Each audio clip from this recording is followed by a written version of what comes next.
अस्सलामु अलैकुम वरहमतुल्लाहि वबरकातुह। भाइयों और बहनों, आज मैं आपको एक ऐसी घटना का पूरा सच बताने जा रहा हूं जिसने पूरी दुनिया का ध्यान अपनी तरफ खींचा है। ये है ग्लोबल सुमूड फ्लिटिला 2025, एक काफिला जिसमें दर्जनों जहाज और सैकड़ों इंसान गाजा के मजलूमों के लिए इंसानी मदद लेकर रवाना हुए थे।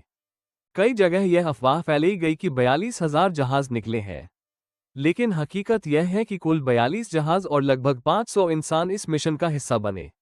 इनमें सांसद, डॉक्टर, पत्रकार और मानवाधिकार कार्यकर्ता शामिल थे। गाजा की नाकेबंदी सन 2007 से गाजा इजराइल की सख्त नाकेबंदी में है। खाने पीने का सामान, दवाइयाँ, ईंधन, यहाँ तक कि इंसानी मदद भी आसानी से अंदर नहीं जा सकती। 2010 में एक बड़ा काफिला निकला था, मवी मामारा फ्लिटिलर, जिसे इजराइल ने रोक दिया और उसमें 9 इंसान शहीद हुए। तब से हर कुछ साल बाद दुनिया भर के लोग कोशिश करते हैं कि मदद गाजा तक पहुंचे, लेकिन हर बार इजराइल उसे रोक देता है। 2025 फ्लोटिला की शुरुआत इस साल 30 सितंबर 2025 को यूरोप से 42 जहाज रवाना हुए। इनके जहाज़ों पर खाने का सामान, दवाइयाँ और इंसानी मदद का सामान लदा था। इस काफिले का नाम रखा गया ग्लोबल सुमूड फ्लिटिला। सुमूड का मतलब है सब्र और डटे रहना, यानी गाजा के मजलूमों के हौसले को सलाम।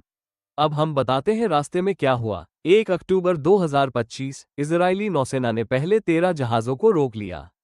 2 अक्टूबर 2025 और भी जहाज रोके गए, यहां तक कि 41 जहाज इजराइल की हिरासत में चले गए। 3 अक्टूबर 2025 आखिरी जहाज मैरिनेट भी रोका गया, जब वह गाजा से सिर्फ 42.5 नॉटिकल मील की दूरी पर था।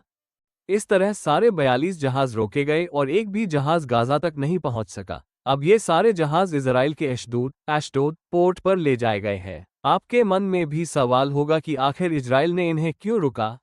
हम बताते हैं क्यों रोका गया। इजराइल का कहना है कि सुरक्षा कारणों से उन्होंने इन जहाज़ों को रोका, लेकिन असलियत यह है कि गाजा पर लगाई गई नाकेबंदी ही इसकी वजह है। मानवाधिकार संगठन कहते हैं ये नाकेबंदी इंसानियत के खिलाफ है, क्योंकि गाजा में पहले ही दवा, पानी और खाने की किल्लत है और ये मदद रोकना जुल्म के बराबर है।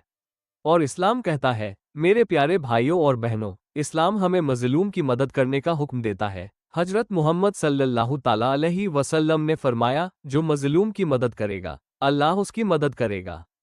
आज गाजा के लोग हमारी दुआओं, हमारी आवाज़ और हमारे सहयोग के मोहताज हैं।